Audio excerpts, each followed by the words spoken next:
From which height did my sister fall? There are too many questions begging answers, and we are loath to accept the conclusion given us. The 7th of March 2021 marked a turning point for the West in the life of the Blasu family.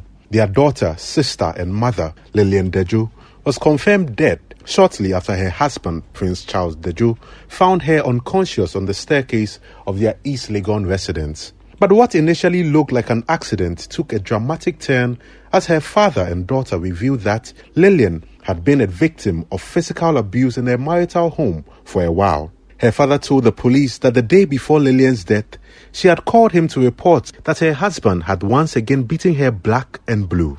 But the accused husband, Prince Charles Dejoe, a businessman, insists the death was an accident, an account Lilian's brother, Hans-Peter Blasu, describes as a cock and bull story. Someone said his wife, who was hale and hearty, fell at 3 a.m., such an ungodly hour for anyone to be awake, and dies promptly.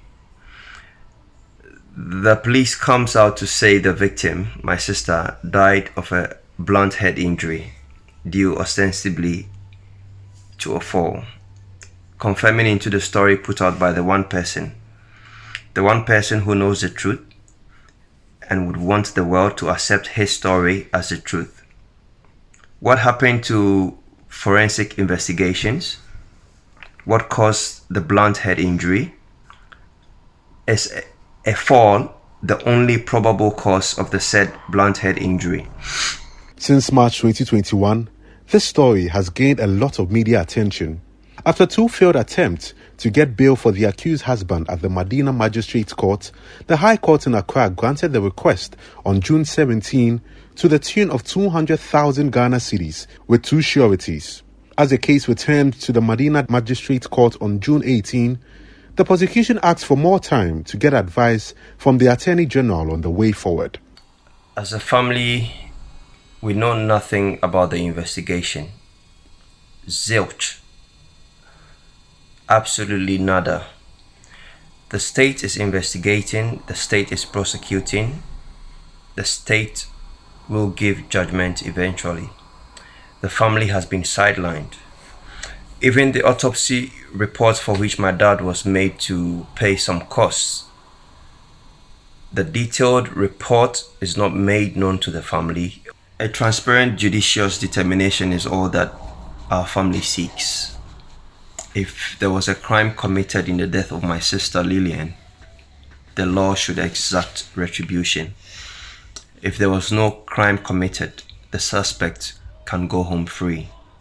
But most importantly, all this has to go through a transparent process with no obscurities, none whatsoever. In May, Lilian's husband, Prince Charles Dejoe, filed a motion for an interlocutory injunction to restrain the family of his late wife from burying her in his absence. Her body was expected to be interred within the first week of May per tentative burial details communicated by the family. To this day, Lilian has still not been buried, and a full-scale autopsy is yet to be conducted. Her brother, Hans-Peter, says the situation is unsettling. Lilian was loved by everyone in the family. For such a person to lie in the morgue for so long with absolutely no clue as to when she can be buried, to say the least, is traumatic for all of us in the family.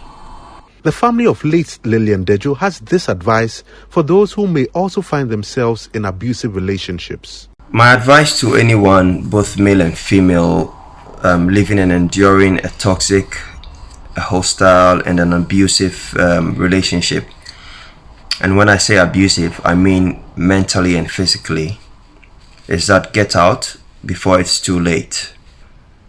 Your life matters. Don't even give the excuse of you having a child or children for that matter, because it's not worth the sacrifice.